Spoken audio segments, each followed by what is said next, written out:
রাজশাহীর দুর্গাপুর উপজেলার দাউকান্দি সরকারি কলেজের জুতাপেটার শিকার নারী শিক্ষক আলিয়া খাতুনকে সাময়িক বরখাস্ত করা হয়েছে। রবিবার দুপুরে মাধ্যমিক ও উচ্চশিক্ষা অধিদপ্তরের রাজশাহী অঞ্চলের পরিচালক মোহাম্মদ আসাদুজ্জামান কলেজ পরিদর্শন শেষে এ নির্দেশ দেন। একই সঙ্গে আলিয়া খাতুন ও কলেজের অধ্যক্ষ আব্দুর রাজ্জাককে ২৪ ঘণ্টার মধ্যে ঘটনার বিষয়ে লিখিত জবাব দিতে বলা হয়েছে। স্থানীয় সূত্রে জানা যায়, গত বৃহস্পতিবার সকালে কলেজে একটি তাফসির মাহফিলের আয়োজনকে কেন্দ্র করে উত্তেজনা।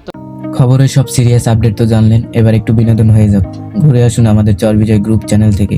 এই ভিডিওর ডেসক্রিপশন বক্সে আমাদের চ্যানেলের লিংক আছে, এক ক্লিকে গিয়ে দেখে আসুন। স্থানীয় বিএনপির নেতাকর্মী ছিলেন। এক পর্যায়ে তর্ক বিতর্কের জেরে আলিয়া খাতুন দুজনকে থাপ্পড় মারেন বলে অভিযোগ ওঠে। পরে মৎস্য ব্যবসায়ী ও বিএনপি কর্মী শাহাদাত আলী কলেজে এসে তার সঙ্গে বিতর্কে জড়ান। আলিয়ার দাবি, তাকে আপত্তিকর কথা বলায় তিনি চর মারেন। এর জেরে শাহাদাত আলী জুতা খুলে তাকে মারধর করেন। পরবর্তীতে শাহাদাত আলীর ছেলে লিটন ও কর্মচারী মাহবুব এসে আবার হামলা চালান। পরে ৪০-৫০ জন নেতাকর্মী কলেজে এসে অধ্যক্ষর কার্যালয়ে ভাঙচুর এবং অধ্যক্ষ আব্দুর রাজ্জাক ও আলিয়া খাতুনকে মারধর করেন। পরিচালক মোহাম্মদ আসাদুজ্জামান বলেন, তদন্তের স্বার্থে এমপিওভুক্ত শিক্ষক আলিয়া খাতুনকে সাময়িক বরখাস্ত করা হয়েছে। পাশাপাশি দুর্গাপুর মাধ্যমিক শিক্ষা কর্মকর্তাকে তদন্তের নির্দেশ দেওয়া হয়েছে।